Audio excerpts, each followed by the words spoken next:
Blessings, welcome back. It's been a little while.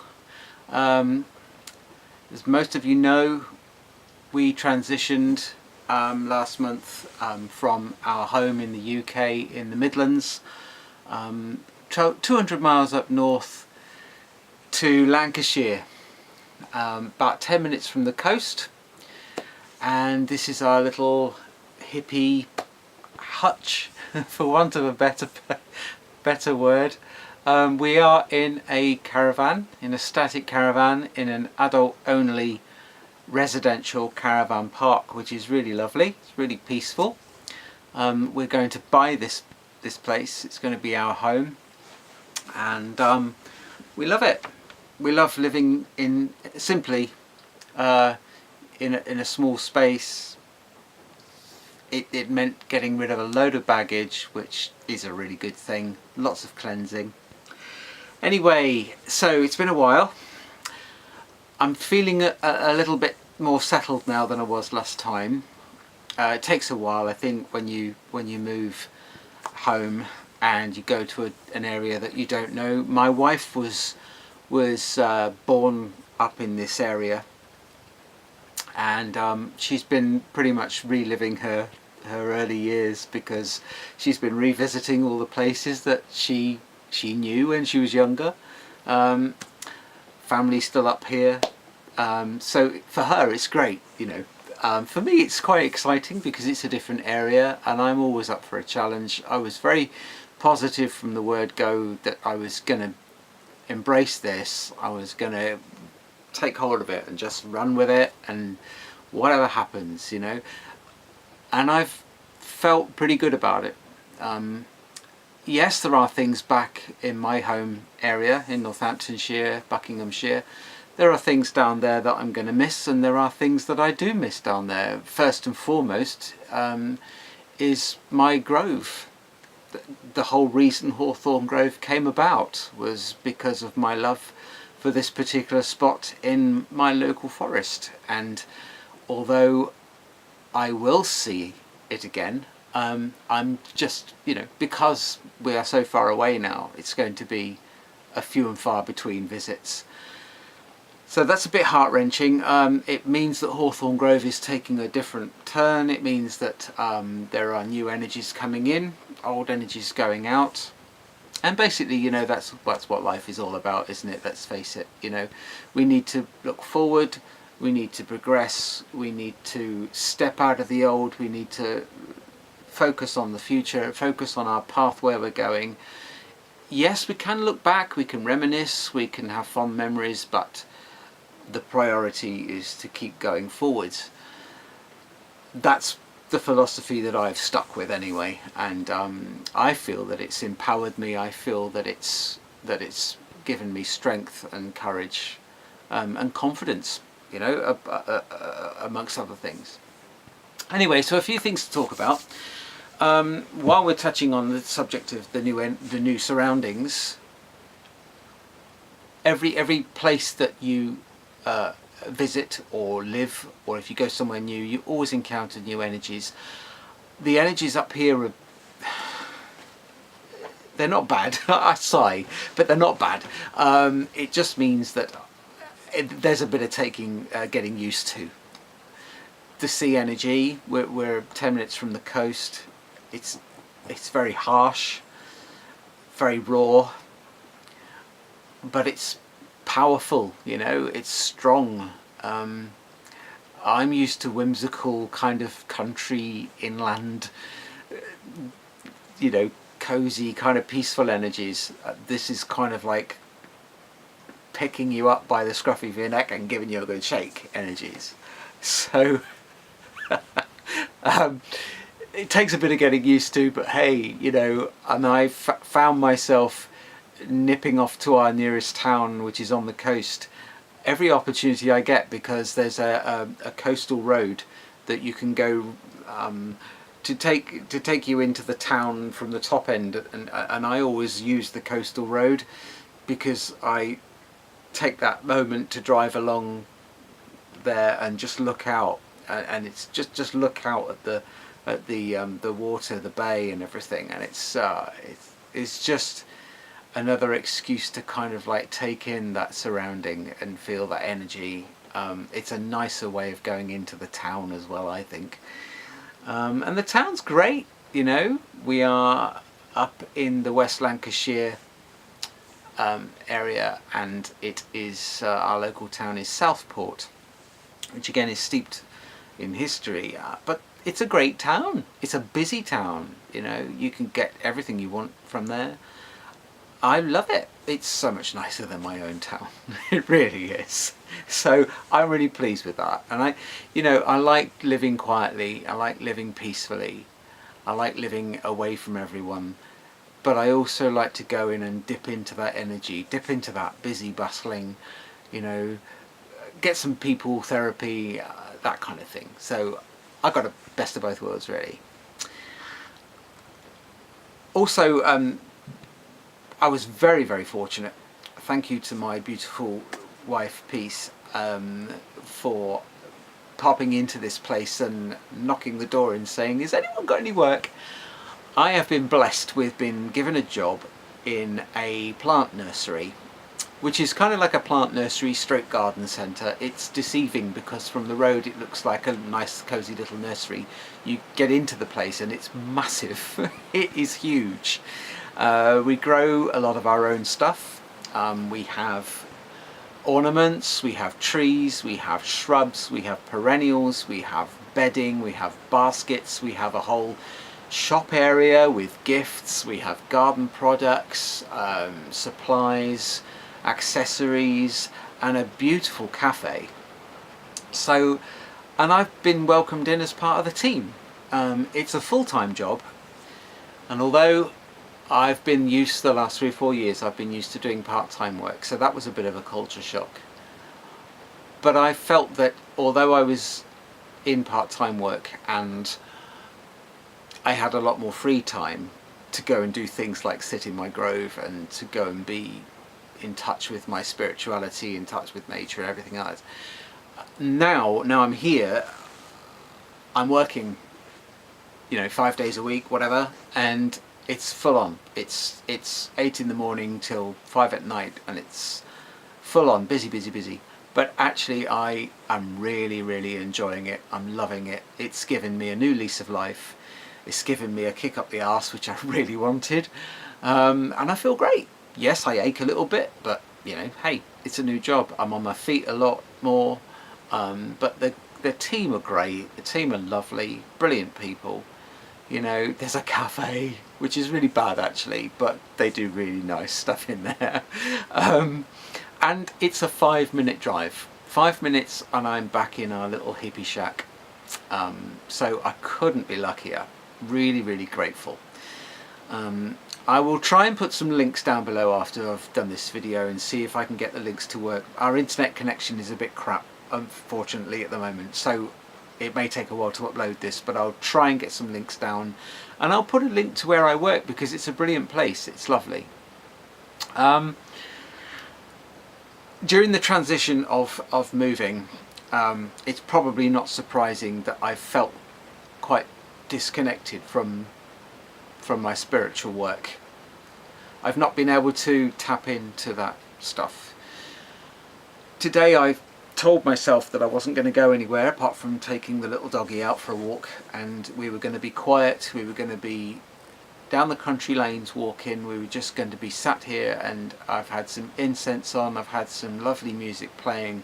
I've been trying to think about where I am and where I'm going with my spirituality. Yeah, in my normal everyday life it's absolutely fine, but my spiritual side, I'm a little bit, come on, where are we going here, what are we doing, so I've had time to reflect on that tonight, and hence the interest to actually put another video up, because I was also thinking, I can't be bothered, I've got nothing to talk about, no, we all get that. But so it's inspired me to do another video and to just tap on a few more subjects that I probably haven't tapped on before.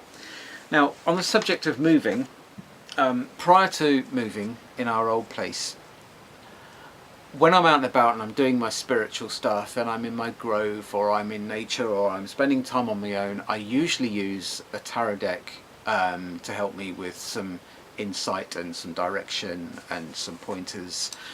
And I usually use the Wildwood Tarot because I love it. I just absolutely love it. It always works for me. I'm just so blown away by some of the results that I've had from it, and I really connect with the Wildwood Tarot. All right, but I also have several other Druid-esque tarot decks, and this one in particular that I chose to do a reading from before we moved was the Druidcraft Tarot, which is one of the first Druid decks that I got. And prior to moving and since we have moved, this card has been face up on my altar. Okay, now I didn't ask this deck any questions. I didn't have anything in my mind when I was pulling the card. I just closed my eyes, shuffled it a few times, and this came out. And it's been on the top of my tarot, on the top of my altar ever since. The image has been talking to me a little bit, and some of the meanings behind, if you've got the Druidcraft Tarot and you know what the Three of Wands is, or if you have any other tarot and you've got an idea of the Three of Wands, it'll give you a general idea. It's very appropriate for what's happening at the moment. So there we are, Three of Wands. I love that image. I really love that image, and I love the deck. You know, I love the Druidcraft Tarot. For many people that own this deck, this lady is quite a big inspiration. I've been looking on the Facebook groups and stuff recently, and the Princess of Cups is just a dream. She is adorable, and there is so much going on in that card. Yeah, so many stories. So that's a big firm favourite of mine as well, Princess of Cups. Love it. Anyway, so they're the cards that have been tapping to me and calling me, and I've had them out on my altar, and I've just been aware that they're there and just been kind of like taking stuff from them.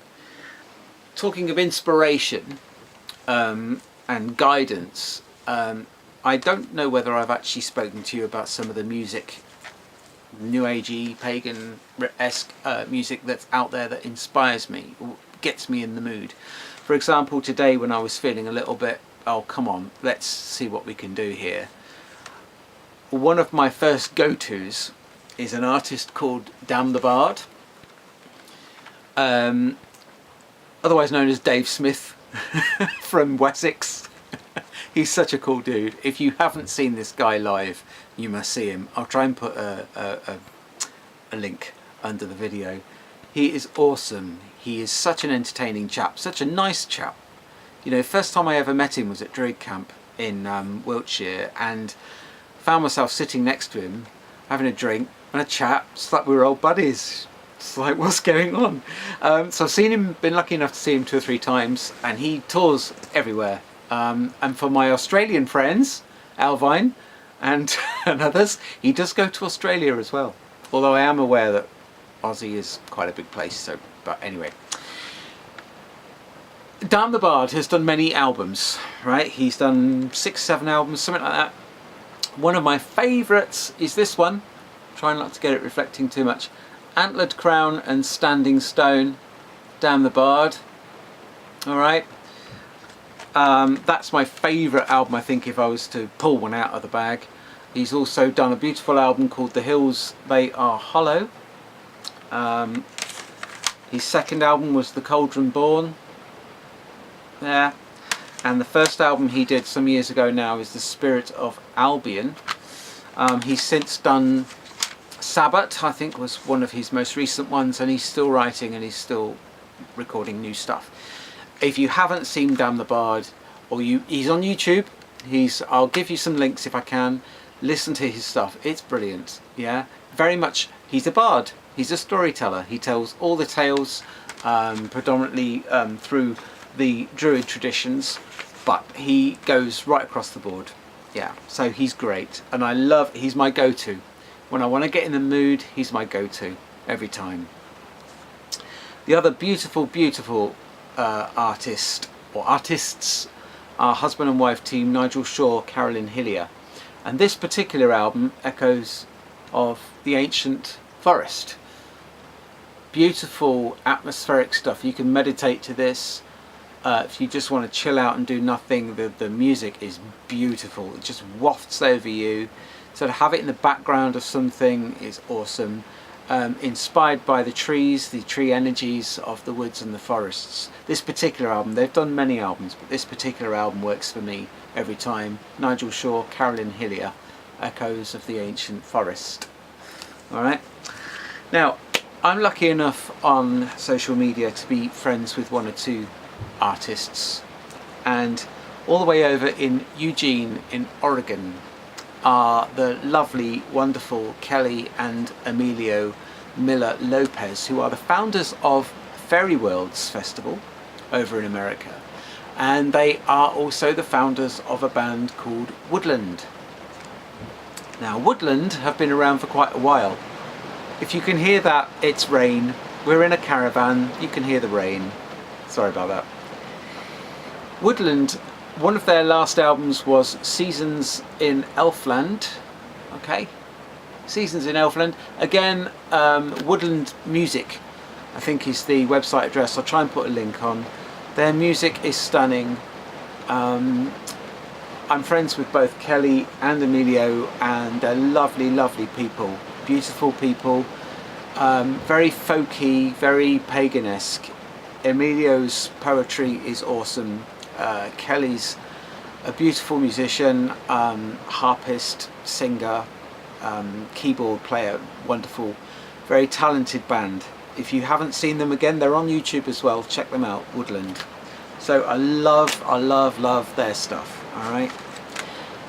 In the UK here, born and bred English musician, been around since the early 70s. Mike Oldfield, Ommadawn. From the very early days, my brother used to bring home these kind of albums when I was young, and he brought Ommadawn home one day. Oh my gosh, if you haven't heard Ommadawn, get yourself a copy of Ommadawn. It is wonderful. Now recently he's recorded Return to Ommadawn, which is equally as impressive. So that's his latest release, Return to Ommadawn, and of course Ommadawn itself from the early 1970s. Fantastic inspirational music, brilliant. And when I want to do, I don't know, some chakra aligning or just a basic meditation, one of the oldest CDs I've got here is Tibetan Chakra Meditations by Ben Scott and Krista Mitchell. So that's quite an old one now. It's been around for a few years. You can still get it, I think. But that's singing bowls and flutes, and it's beautiful to listen to, beautiful to meditate to. If you want to just have quiet time, have this drifting along in the background, that's a lovely listen as well. So that's just a few of the CDs that I turn to get some of my spiritual thoughts and feelings working. And when I'm in that zone, when I'm in that ambience, that atmosphere, get some incense burning, get some candles on, I try and think about where Hawthorne Grove is going. And before I left my home county, I was starting to do some gatherings. A group of friends, group of like-minded people come together in the forest, do a few hours just chatting about what makes it work for us, our spiritualities, our interests, what the forest means to us, what the trees mean to us, all that kind of stuff. And I miss that, you know. I can't do that with the same group of people today here because of our relocation, but I want to do that again. If you come across this video and you're in West Lancashire, you're somewhere between Preston, Southport, Blackpool, that kind of area,